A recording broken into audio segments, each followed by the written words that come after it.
नमस्कार दोस्तों, मैं अमन अपडेट्स इस चैनल पर आपका बहुत-बहुत स्वागत करता हूं।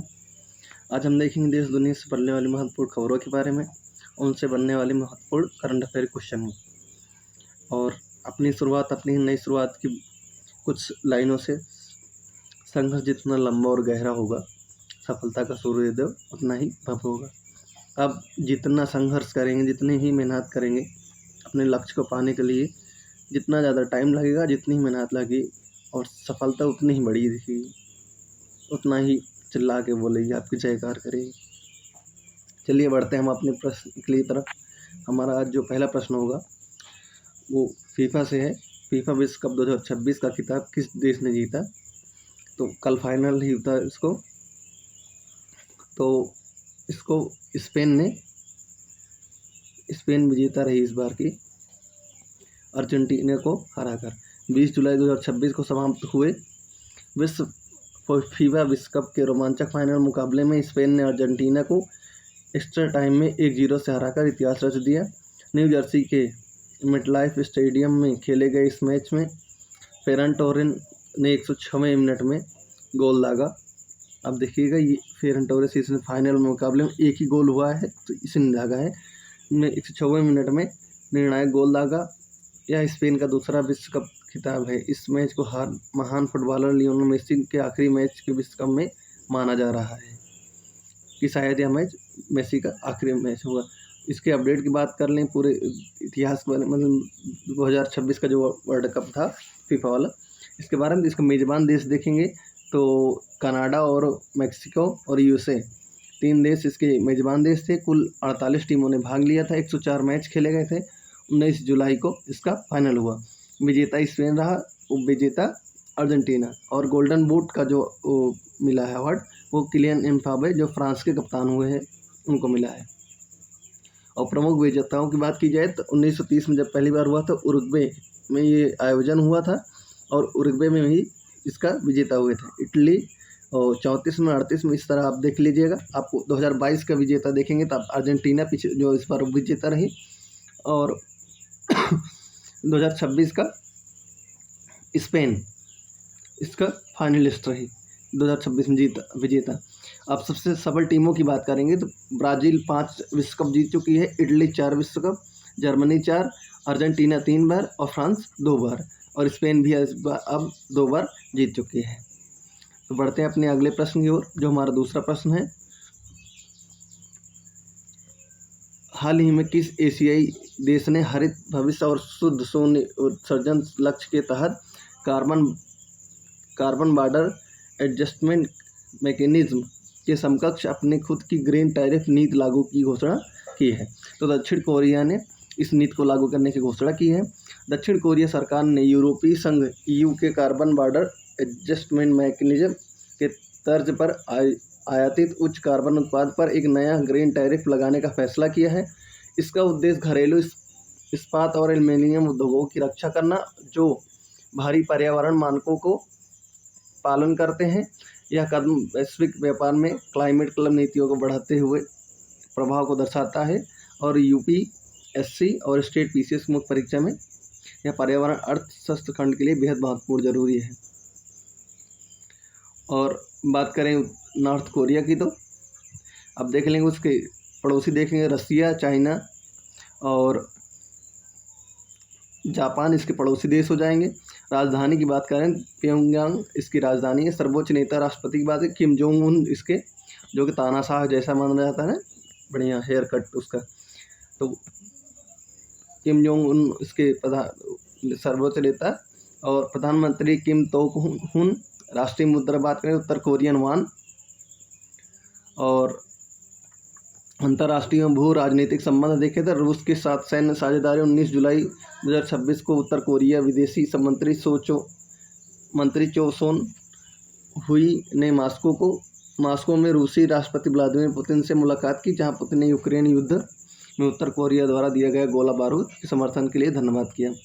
यूक्रेन युद्ध में आपूर्ति योगदान, यानी यूक्रेनी सैनिक खुफिया ने जुलाई 2026 में पोस्ट की कि रूस द्वारा युद्ध में उपयोग किए जा रहे कुल तोपखानों के गोलों का 25 से 40% हिस्सा उत्तर कोरिया द्वारा आपूर्ति किया जा रहा है। सैन्य एवं तकनीकी विकास की बात करें तो परमाणु क्षमता का विस्तार अप्रैल-जून 2026 के उपग्रह विश्लेषणों से पुष्टि हुई है कि योंगब्योंग परमाणु केंद्र में नई सेंट्रीफ्यूज सुविधा के चालू होने से उत्तर कोरिया का अत्यधिक समृद्ध यूरेनियम उत्पादन क्षमता दुगनी हो गई है। बैलिस्टिक मिसाइलों की बात की जाए तो जनवरी 2026 की शुरुआत में उत्तर कोरिया ने अमेरिकी दक्षिण कोरियाई संयुक्त सैन्य अभ्यास के विरोध में जापान सागर की ओर बैलिस्टिक मिसाइल दागकर नए साल की शुरुआत की। साइबर सुरक्षा खतरे की बात की जाए जुलाई 2026 की सुरक्षा रिपोर्ट के अनुसार उत्तर कोरिया समर्थित लाजर समूह वैश्विक वित्तीय प्रणाली और परमाणु ऊर्जा संयंत्रों के नेटवर्क को निशाना बनाने के लिए डी ट्रैक जैसे उत्पन्न मालवेयर का उपयोग कर रहा है। और हमारा जो तीसरा प्रश्न है, हाल ही में किस देश की सरकार ने रणनीति उद्योगों और नौकरियों की सुरक्षा के लिए ब्रिटिश स्टील का राष्ट्रीयकरण करने का निर्णय लिया है। तो जो ब्रिटेन ने इसका राष्ट्रीयकरण करने का उद्देश्य से इसका निर्णय लिया है। यूनाइटेड किंगडम सरकार ने देश की रणनीतिक इस्पात उद्योग को बचाने और हजारों कर्मचारियों के रोजगार की सुरक्षा के लिए ब्रिटेन स्टील राष्ट्रीयकरण करने का बड़ा फैसला लिया है। इस कदम से चीन के जिंगये ग्रुप का इस कंपनी पर नियंत्रण पूरी तरह से समाप्त हो जाएगा। और इसकी ब्रिटेन की बात कर लें तो ब्रिटेन 4 देशों का समूह है। 3 देशों को वेल्स, इंग्लैंड और स्कॉटलैंड, और जब उत्तरी आयरलैंड में मिल जाता है इसमें तो यह ग्रेट ब्रिटेन बन जाता है। यूनाइटेड किंगडम मुख्य रूप से उत्तर पश्चिमी यूरोप के तट पर स्थित एक द्वीप राष्ट्र है। यह 4 ऐतिहासिक देशों से मिलकर बना है, इंग्लैंड, स्कॉटलैंड, वेल्स और उत्तरी आयरलैंड। और इसकी बात करें तो इंग्लैंड की राजधानी लंदन या पूरे यूके की भी राजधानी मानी जाती है। स्कॉटलैंड की राजधानी एडिनबर्ग, वेल्स की राजधानी कार्डिफ, उत्तरी आयरलैंड की बात करें राजधानी जो बेलफास्ट होगी। और कुछ महत्वपूर्ण तथ्यों की बात करें तो ब्रिटेन के आसपास समुद्री जो पड़ोसी जैसे उत्तर पश्चिमी यूरोप में ये सीधे ज़मीनी सीमा तो नहीं बनाते, लेकिन इंग्लिश चैनल और उत्तर सागर के पार ब्रिटेन के निकटतम पड़ोसी हैं, जिससे बेल्जियम है। बेल्जियम की राजधानी ब्रुसेल्स, नीदरलैंड की राजधानी एम्स्टर्डम, नॉर्वे की राजधानी ओस्लो। और अब बताएंगे नॉर्वे की राजधानी ओस्लो में है, नोबेल पुरस्कार किस क्षेत्र का नोबेल पुरस्कार इसमें दिया जाता है। ब्रिटेन यूके की बात करें, इससे 5 करंट अफेयर देखे महत्वपूर्ण। तो ब्रिटेन स्टील राष्ट्रीयकरण अभी हमने जस्ट देखा ही। चागोस द्वीप समूह संप्रभुता समझौता की बात करें तो ब्रिटेन ने हिंद महासागर में स्थित रणनीतिक चागोस द्वीप समूह की संप्रभुता मॉरिशस को सौंपने की प्रक्रिया को अंतिम रूप दे दिया है। एआई सुरक्षा संस्थान नेटवर्क की बात करें तो ब्रिटेन ने एआई से जुड़े जोखिम की जांच के लिए वैश्विक स्तर पर एआई सुरक्षा संस्थान network AI safety institute network का गठन किया है। ग्लोबल क्लीन एनर्जी लीडरशिप की बात करें तो ब्रिटेन ने कार्बन उत्सर्जन कम करने के लिए उत्तरी सागर में नए तेल और गैस ड्रिलिंग लाइसेंस पर प्रतिबंध लगाकर ग्रीन एनर्जी ट्रांजिशन को तेज किया है। भारत यूके एफटीए वार्ता की बात करें तो भारत और ब्रिटेन के बीच मुफ्त व्यापार समझौता यानी एफटीए फ्री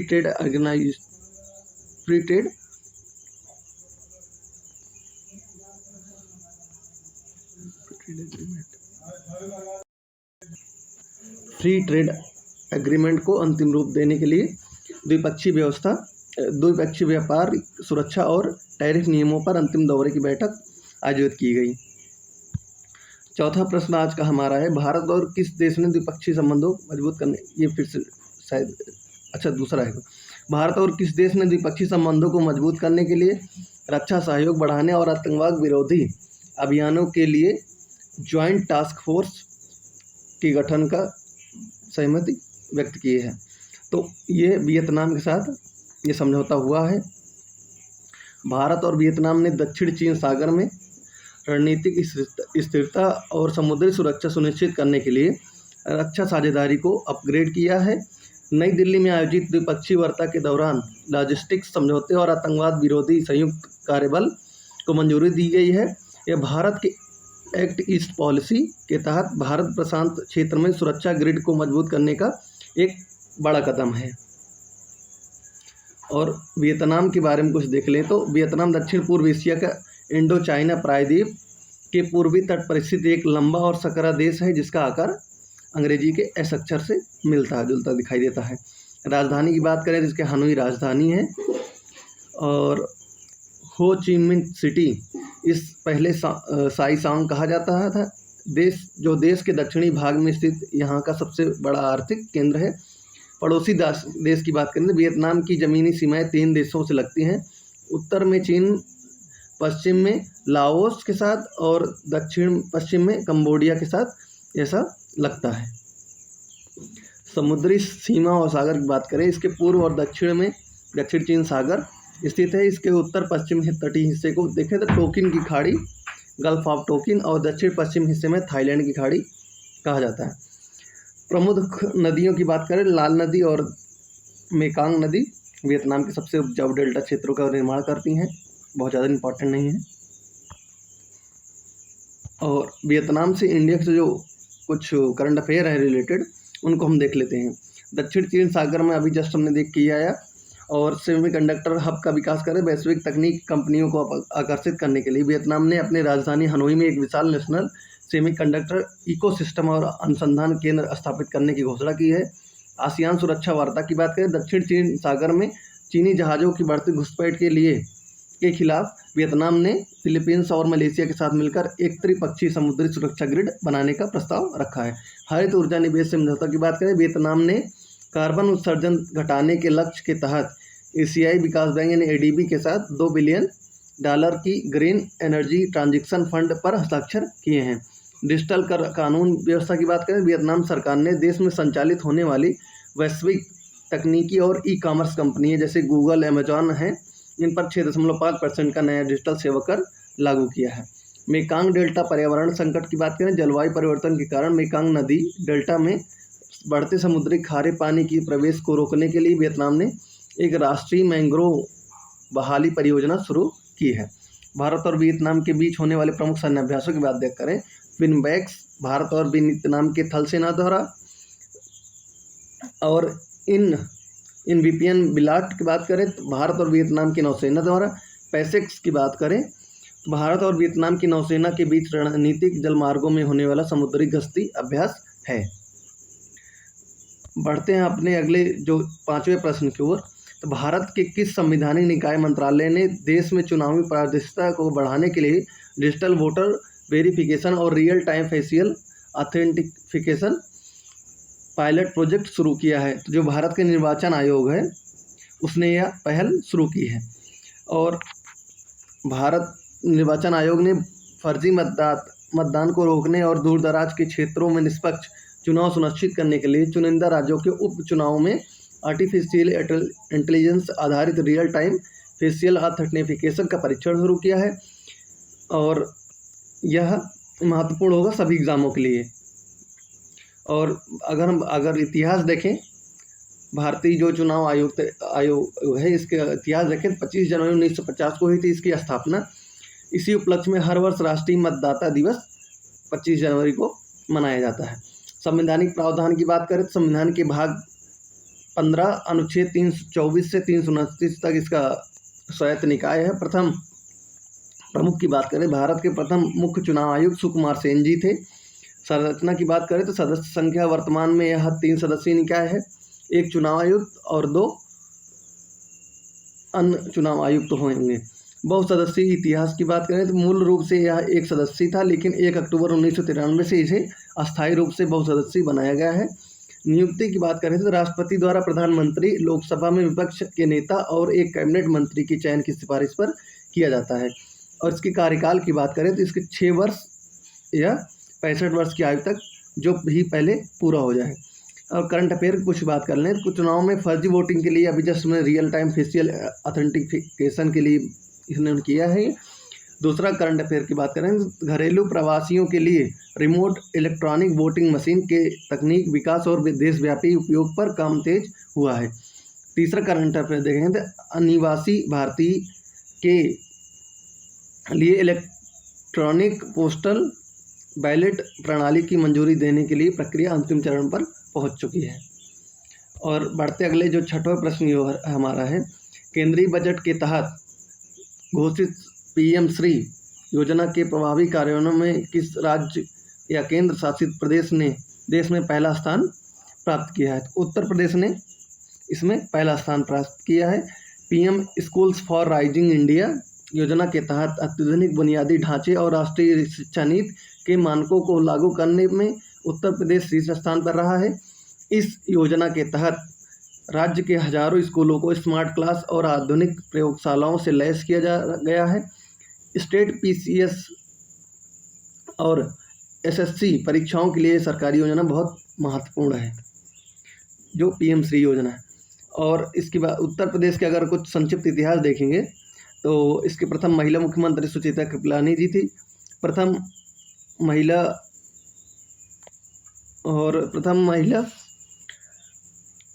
मुख्यमंत्री सरोजिनी नायडू जी थी। सुचेता कृपलानी, एक मिनट देखिए इसमें कुछ गलत हो गया है, हम अब लिख के भी है, करंट अफेयर भी है। अगर आप बताएंगे प्रथम मुख्यमंत्री की बात करेंगे तो गोविंद वल्लभ पंत जी 1990 में पदभार संभाला। प्रथम महिला मुख्यमंत्री की बात करें सुचेता कृपलानी जी थी और उत्तर प्रदेश और भारत के किसी भी राज्य की पहली मुख्यमंत्री थी।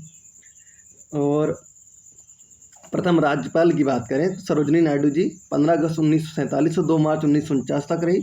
वर्तमान मुख्यमंत्री श्री आदित्यनाथ योगी जी हैं, जो 19 मार्च से 2017 से लगातार कार्यरत हैं। वर्तमान राज्यपाल आनंदीबेन पटेल जी हैं, जो 19 जुलाई 2019 से वर्तमान तक। लोकसभा सीटें इसमें 80 भारत में सर्वाधिक, और राज्यसभा सीटों की बात करें 31 संख्या इसकी, जो भारत में सर्वाधिक है। और इससे कुछ करंट अफेयर तत्वों की बात कर ले तो इंटरनेशनल कनेक्टिविटी की बात करें, जेवर में बन रहा नोएडा इंटरनेशनल एयरपोर्ट सितंबर 2026 के अंत तक पहले कमर्शियल फ्लाइट ऑपरेशन की शुरुआत के लिए तैयार किया गया है। कानून व्यवस्था की बात करें 20 जुलाई 2026 को लखनऊ में आयोजित कॉन्क्लेव में मुख्यमंत्री ने घोषणा की कि यूपी अब देश के शीर्ष 3 अर्थव्यवस्थाओं में शामिल हो चुका है और माफिया मुक्त राज्य बन गया है। ग्रीन एनर्जी, उत्तर प्रदेश सरकार ने अयोध्या और वाराणसी के बाद अब प्रयागराज को पूरी तरह से सोलर सिटी के रूप में विकसित करने का मास्टर प्लान की मंजूरी दी है।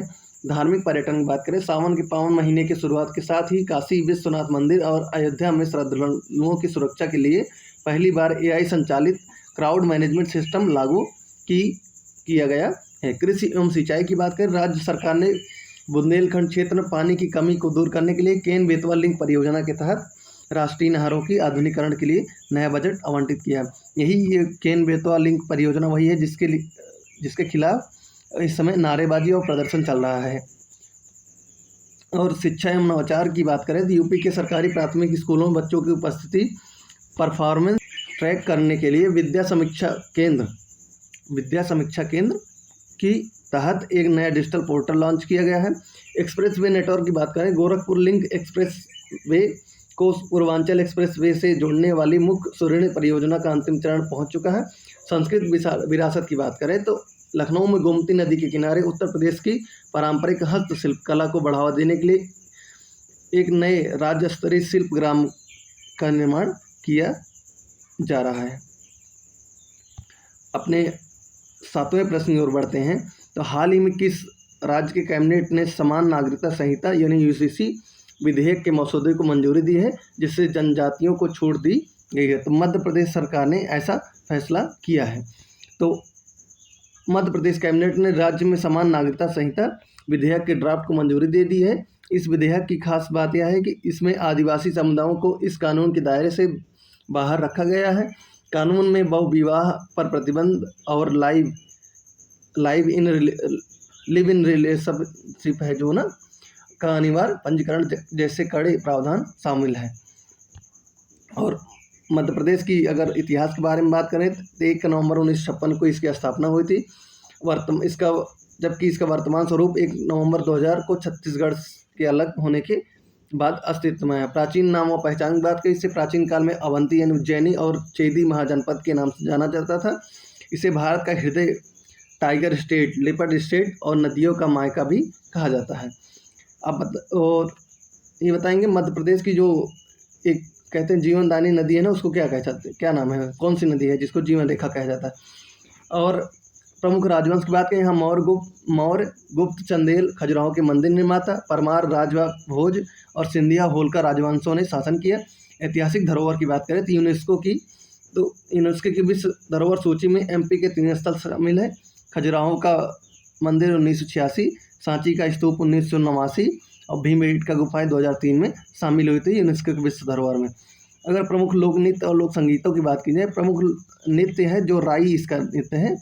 प्रमुख नृत्य है बुंदेलखंड का मुख्य और मध्य प्रदेश का राजकीय लोक नृत्य है। मटकी नृत्य की बात करें तो मालवा अंचल का प्रसिद्ध एकल सामूहिक नृत्य जो ढोल की थाप पर किया जाता है। भगोरिया की बात करें, भील जनजाति द्वारा होली के समय किया जाने वाला प्रसिद्ध पारंपरिक नृत्य है।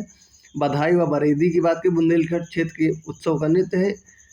अब इसमें कुछ जैसे ट्रिक भी लगा सकते हैं इसकी बात करने, जैसे मध्य में रखी हुई जो मटकी है उसमें राई रखा है और भागो नहीं बधाई आपको दी जाएगी, यानी मध्य में रखे हुआ है, मध्य से मध्य प्रदेश हो गया, मध्य में रखी हुई मटकी में राई है, भागो नहीं।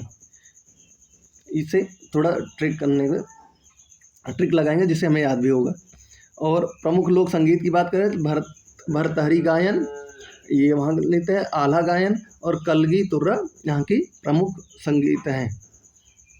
और इसके कुछ वन्यजीव अभयारण्य देखेंगे एमपी के, तो सर्वाधिक राष्ट्रीय उद्यान भारत में सबसे अधिक 12 राष्ट्रीय उद्यान मध्य प्रदेश में है। कान्हा किसली राष्ट्रीय उद्यान या राज्य का पहला और सबसे बड़ा राष्ट्रीय उद्यान है जो भूर सिंह द 12 सिंगा शुभंकर जारी करने वाला भारत का पहला टाइगर रिजर्व है। जो पहले जो ये कान्हा किसली राष्ट्रीय उद्यान है, भूर सिंह द 12 सिंगा नाम का शुभंकर था, इसने लॉन्च किया है। यह करने वाला यह पहला राष्ट्रीय उद्यान बन गया है। कूनो राष्ट्रीय उद्यान की बात करें तो यह उद्यान वैश्विक स्तर पर प्रसिद्ध है क्योंकि यहाँ प्रोजेक्ट चीता के तहत अफ्रीका के नमीबिया और दक्षिण अफ्रीका से लाए गए चीते बसाया गया है। बांधवगढ़ राष्ट्रीय उद्यान की बात करें तो यह 32 पहाड़ियों से घिरा हुआ और यहाँ सफ़ेद बाघ पाए जाते हैं। यह देश भर में सर्वाधिक बाघ घनत्व है। प्रमुख अभ्यारण्य की बात करें, नौरादेही अभ्यारण्य और राला मंडल अभ्यारण्य, इंदौर सबसे छोटे वन्यजीव अभ्यारण्य हैं। तो कान्हा, कूनो, माधवगढ़, पेंच, पन्ना ये सब वहीं मतलब एमपी के ही सब बाघ अभ्यारण्य हैं। और देखें कुछ करंट अफेयर, तो समान नागरिकता यानी यूसीसी जस्ट हमने देखा ही कि लागू करने वाला ये राज्य बना है। और कुछ देखेंगे स्वच्छता में रिकॉर्ड, देश के सबसे स्वच्छ शहर इंदौर ने लगातार 8वीं बार राष्ट्रीय स्वच्छता सर्वेक्षण में देश के सबसे स्वच्छ शहर का खिताब जीतकर इतिहास रचा है। नवीकरण ऊर्जा की बात करें तो ओंकारेश्वर खंडवा में नर्मदा नदी पर बने दुनिया के सबसे बड़े 6000 मेगावाट के फ्लोटिंग तैरते हुए सोलर प्लांट के अगले चरण का कमर्शियल का ऑपरेशन पूरी क्षमता के साथ शुरू किया गया। जल संरक्षण अभियान की बात करें, राज्य सरकार ने ग्रामीण क्षेत्रों में भूजल स्तर सुधारने के लिए पूरे प्रदेश में जल गंगा संवर्धन अभियान की शुरुआत की है। जल गंगा संवर्धन अभियान, आप देखेंगे इसमें कि गंगा नदी एमपी से होकर जाती नहीं, फिर भी इसका नाम जल गंगा संवर्धन अभियान रखा गया है, जिससे ये लगेगा कि बिहार या यूपी या फिर कहीं से रिलेटेड ये अभियान होगा, पर ये है एमपी का। पर्यटन को बढ़ावा देने की बात करें, यूनेस्को की संभावित सूची में साबिल, ओरछा और भेड़ाघाट यानी जबलपुर को अंतर्राष्ट्रीय स्तर पर बेस्ट रूरल टूरिज्म सर्वश्रेष्ठ ग्रामीण पर्यटन के रूप में विकसित करने के लिए नई नीति लागू की गई है। हमारा देखेंगे आज का हमारा जो 8वां प्रश्न है, देश का पहला अत्याधुनिक इमर्सिव लैंग्वेज म्यूजियम्स यानी शब्दालोक कहाँ स्थापित किया गया है, जो कोलकाता पश्चिम बंगाल में इसको स्थापना की गई। केंद्रीय गृह मंत्री ने कोलकाता के नेशनल लाइब्रेरी परिसर में भारत के पहले डिजिटल और तकनीक संचालित भाषा संग्रहालय शब्दालोक यानी म्यूजियम ऑफ वर्ड की आधारशिला रखी, जो भारत के समृद्ध भाषाई विरासत को एआई और आधुनिक डिस्प्ले के जरिए दिखाएगा। और कुछ देखेंगे तो भारत में जो पहली बार कुछ शहर हुआ है ना, उसका देखेंगे। ये शहर या राज्य में तो पहला वर्टिकल लिफ्ट सी ब्रिज जो है ये पम्बन रेलवे ब्रिज तमिलनाडु में इसकी स्थापना हुई। पहला निजी तौर पर विकसित ऑर्बिटल रॉकेट की बात करें तो विक्रम-1 जो जस्ट हमने 1 या 2 दिन पहले देखा है वो है विक्रम-1 यानी स्काई रूट एरोस्पेस द्वारा यह किया गया है। पहली डिजिटल जनगणना की बात करें, 16वीं जनगणना जो है हमारी पहली डिजिटल जनगणना होगी जो है 2026-27 में शुरू है। और सीबीडीसी यानी से सब्सिडी ट्रांसफ़र करने वाला पहला राज्य गुजरात बना है।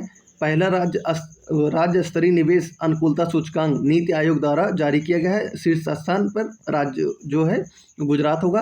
पहले हाइड्रोजन पावर्ड ट्रेन रूट की बात है, जींद से सोनीपत हरियाणा के बीच चला है। पहले Vande Bharat sleeper train route की बात करें तो असम गुवाहाटी से हावड़ा पश्चिम बंगाल के बीच चल रहा है। पहला इमर्सिव लैंग्वेज म्यूजियम की बात करें तो कोलकाता पश्चिम बंगाल, जस्ट हमने देखा ये भी। पहला महिला किसान सशक्तिकरण अधिनियम महाराष्ट्र सरकार द्वारा लागू किया है। पहला जनजाति छूट आधारित यूसीसी ड्राफ्ट कैबिनेट मंजूरी किसने दिया है? मध्य प्रदेश ने यह दिया है। और देखेंगे तो पहला 100% ओडीएफ प्लस मॉडल राज्य तेलंगाना है। पहली स्वदेशी कमर्शियल सेमीकंडक्टर चिप विक्रम 32 है।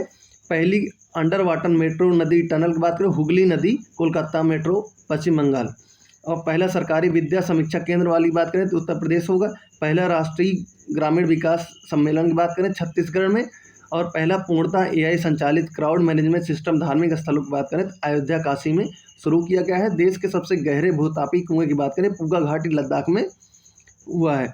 और पहला पूर्ण कार्बन तटस्थ केंद्र शासित प्रदेश लक्ष्य की बात करें तो लद्दाख नहीं ऐसा हुआ है। देश का पहला राज्य स्तरीय डिजिटल क्रॉप सर्वे की बात करें तो उत्तर प्रदेश द्वारा किया गया है। लगातार 8वीं बार देश के सबसे स्वच्छ शहर की बात करें तो इंदौर मध्य प्रदेश होगा।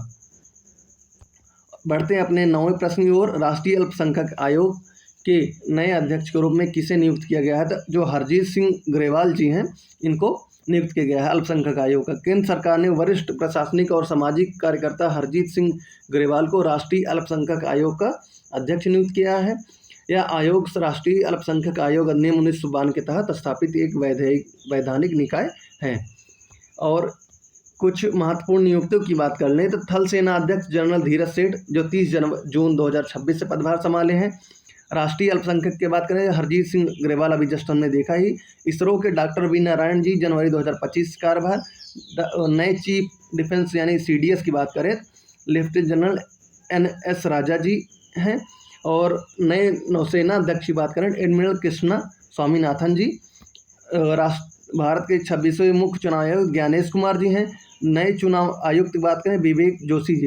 देखिए ये ज्ञानेश कुमार जी जो हैं मुख्य चुनाव आयुक्त हैं और ये विवेक जोशी जी सिर्फ चुनाव आयुक्त हैं। विश्व बैंक में भारत की नए कार्यकारी निदेशक की बात करें नीलकंठ मिश्रा जी इसके नए कार्यकारी निदेशक होंगे। DRDO विकास संगठन के अध्यक्ष की बात करें राजेश कुमार सिंह जी इसके अध्यक्ष होंगे। और कुछ नियुक्तियों की बात करें नीति आयोग के नए पूर्णकालिक सदस्य की बात करें तो प्रो गोवर्धन दास जी इसके नए पूर्णकालिक सदस्य होंगे। नीति आयोग के नए सदस्य की बात करेंगे तो डॉक्टर R बालसुब्रमण्यम जी मई 2026 से।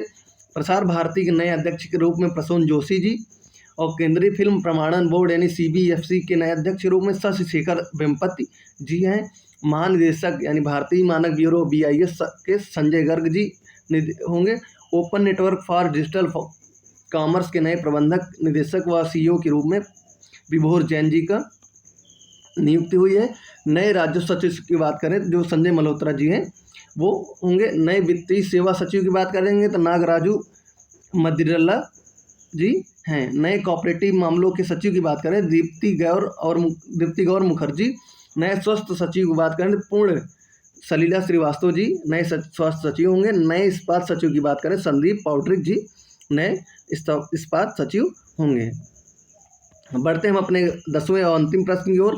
संसद के मानसून सत्र के पहले दिन सरकार द्वारा राष्ट्रीय गीत के अपमान को दंडनीय अपराध बनाने के लिए कौन सा संशोधक विधेयक पेश किया गया है? जो राष्ट्रीय गौरव अपमान निवारण संशोधन विधेयक बिल 2026 इस पेश किया गया है। इसके तहत राष्ट्रीय गौरव अपमान निवारण अधिनियम 1971 में संशोधन करके राष्ट्रीय गीत यानी वंदे मातरम जो है इसका अपमान करने पर भी राष्ट्रगान और राष्ट्रीय ध्वज की तरह ही 3 साल तक जेल की वैधानिक प्रावधान किया जाएगा। आज हम देखेंगे जो पिछले कुछ वर्षों में हाल ही में जो कानून यानी जो विधेयक या फिर जो कानून बने हैं पेश किया है बिल पेश किया गया है उसके बारे में। तो नारी शक्ति वंदन अधिनियम 106वां संविधान संशोधन कानून बिल 2023 का था जो लोकसभा राज्यसभा राज्यों के विधानसभाओं में महिलाओं के 33% आरक्षित के लिए था। और अगला देखेंगे 3 नए आपराधिक कानून, भारतीय न्याय संहिता, नागरिक सुरक्षा संहिता और साक्ष्य अधिनियम 2023 को अंग्रेजों के ज़माने से आईपीसी, सीआरपीसी और एविडेंस एक्ट को पूरी तरह बदलने के लिए नए कानून था। और डिजिटल व्यक्तिगत डेटा संरक्षण कानून यानी डीपीडीपी एक्ट 2023 देश भर में इंटरनेट यूजर्स के पर्सनल डेटा की सुरक्षा सुनिश्चित करने और प्राइवेसी उल्लंघन पर भारी जुर्माने का पहला डिजिटल कानून था। लोक परीक्षा यानी कानून की बात करें जो है सरकारी नौकरियों में 2024 का था। सरकारी नौकरियों में प्रतियोगी परीक्षाओं में पेपर लीक तथा नकल माफियों को रोकने के लिए 10 साल की जेल, 1 करोड़ रुपए तक की जुर्माने की कड़ी सजा।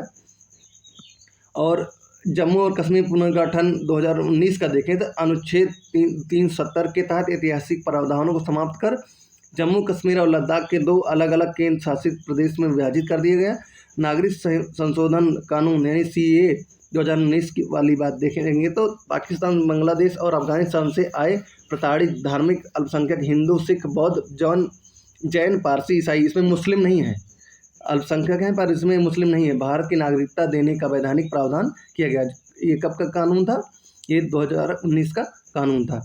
और वक्फ बोर्ड विधेयक की बात करें, वक्फ बोर्ड 2025 का जो था कि वक्फ बोर्ड की संपत्तियों के प्रबंधन में पारदर्शिता लाने और उसकी कार्यप्रणाली में सुधार करने के लिए संसद में पेश किया गया सुधारक बिल है।